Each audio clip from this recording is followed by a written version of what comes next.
Pour devenir magistrat, c'est la formation initiale. Mais dans la loi portant statut particulier de magistrat, il est clairement dit que l'État doit s'efforcer à assurer la formation continue des magistrats. On a commencé à s'atteler à ça. Mais quiconque parle de la formation des magistrats parle forcément de l'infrastructure qui doit abriter cette formation.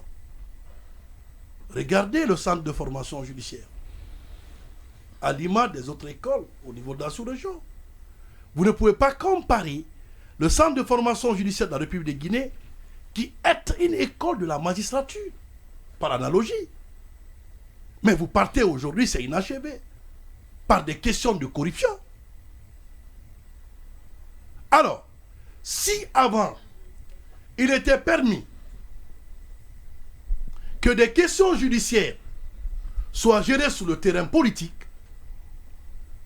nous disons que depuis notre avènement à la tête du département, il y a eu une rupture entre ce que les gens qualifient de l'instrumentalisation de la justice et ce qui doit être véritablement. Mais vous vous fondez sur quoi, monsieur le ministre? Non, comment on va en parler? Parce qu'il y a des faits, qui peuvent contredire ce qui est en train de, ce que monsieur le ministre est en train de nous révéler là. Certainement, il y a certains. Mais on aura l'occasion et parce que voilà, donc au fil du débat. Allez-y, l'école de formation. Autre chose. Je voudrais que le débat soit un débat proactif. On y va. Si ce que je dis pas cela. est de nature à ne pas conforter votre position, on le fait savoir tout de suite. Qu'on le fasse savoir, qu'on en débat avant d'aller de crescendo sur des questions qu'on peut régler. Il y a ce que vous pensez savoir de la justice à distance. C'est la vue de celui qui n'est pas au sein de l'institution. On peut vous en concéder. Il y a personne ne me dira ce qui se passe ici parce que je ne connais pas. Mais je peux avoir mon regard à distance pour dire à telle institution ça va ou ça ne va pas. Ça peut être une erreur d'appréciation. Ce que je dis, je quitte sous l'existant. Mais la justice, c'est les effets que nous voyons et que nous sommes amenés à commenter. Et alors, peut-être les effets que nous subissons peut-être même. Que nous voyons, que nous subissons, que nous commentons. On va commencer d'abord par les effets que vous voyez, ensuite ce que vous subissiez. D'accord. Prenons les effets que vous voyez. Sur le point. Les effets que nous voyons, c'est les premiers actes qui ont été posés par le CNRD. Et ça, on revient toujours là-dessus. On peut débuter là-dessus. C'est le cas de la récupération des domaines de l'État. Oui. Notamment des domaines appartenant à Cellou Dalein Diallo et Sidya Touré. On le dit, on ne cessera de le dire, monsieur le ministre, le dossier pendant devant la justice. L'exécutif a décidé de démolir notamment la maison de Cellou. Est-ce que nous qui voyons cet effet-là, cela ne peut pas être considéré comme un déni de justice de la part de l'exécutif? Je voudrais... C'est une question que je pose, ce n'est pas une affirmation. Non, attendez. Voilà, donc c'est important de... Je voudrais quand même... Vous savez, en droit, quand vous dites quelque chose, chaque chose que vous dites dans le domaine judiciaire a un sens. C'est important.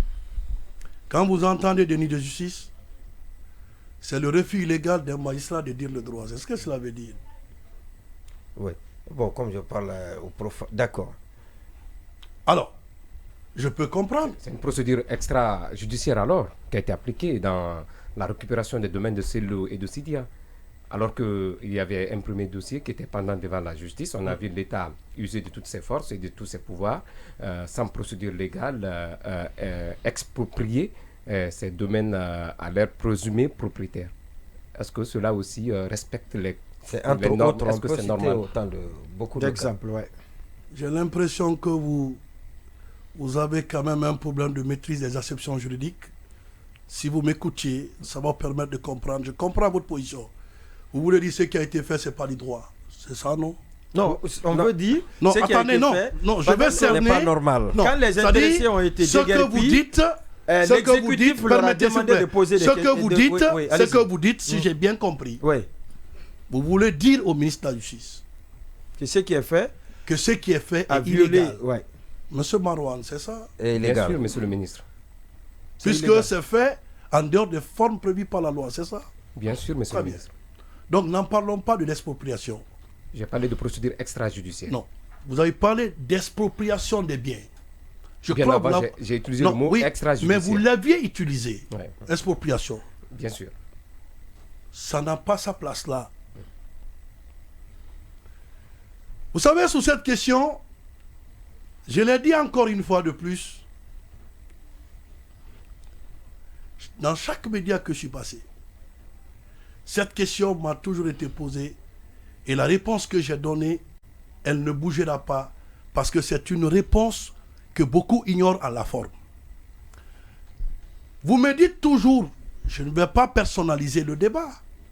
Parce que la fois dernière, on me disait oui, s'il parle de Cellou Dalein Diallo, il le parle, il indexe, il dit ceci ou dit cela. Je veux qu'on mette les débats au plus haut niveau pour ne pas personnaliser. Que ça soit M. Cellou Dalein Diallo, que ça soit M. Manyuma Sissé présent, chaque Guinéen aujourd'hui, dans notre idée et notre vision de construction démocratique, doit voir ses droits respectés. Je suis formel là-dessus pour dire que l'État en soi est un sujet de droit. Je suis formel là-dessus. L'État en tant que sujet de droit signifie deux choses. La première des choses, l'État est justiciable.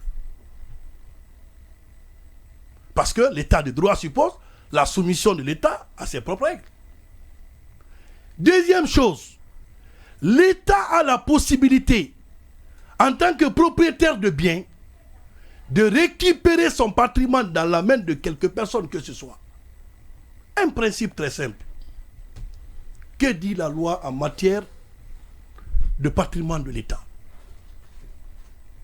Vous, M. Marouane, dans le cadre du code foncier domanial, l'État peut être propriétaire de biens, tout comme vous les particuliers. Commençons ça.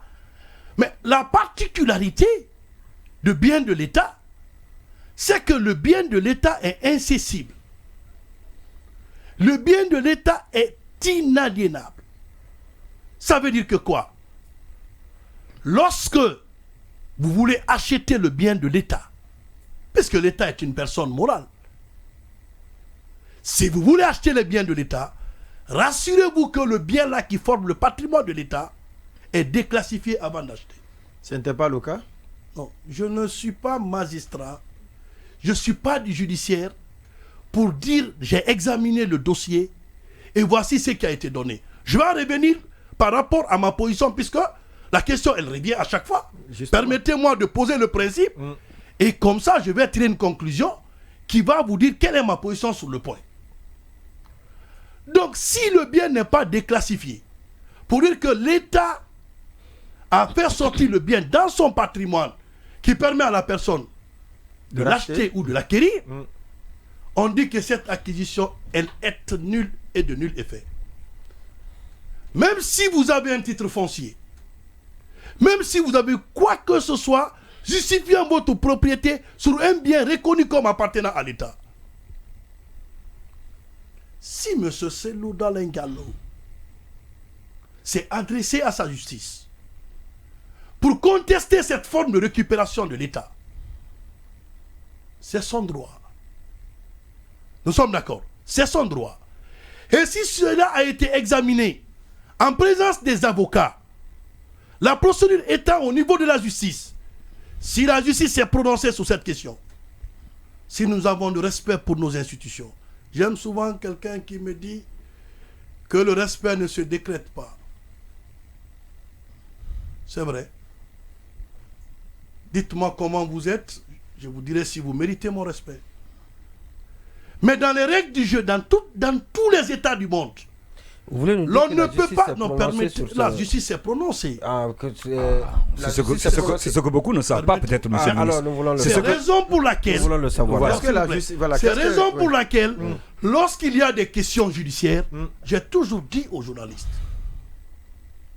quand il y a des questions judiciaires, pourquoi la loi dit d'éviter de commenter les décisions de justice? La raison, elle est simple. Est-ce que la décision avait été rendue publique, monsieur le ministre? S'il vous plaît, il n'y a pas une décision clandestine. Juste une précision. S'il vous plaît, il n'y a pas une décision clandestine. Pour celui qui connaît le principe, cette question-là ne doit pas être posée. Aucune décision ne peut être rendue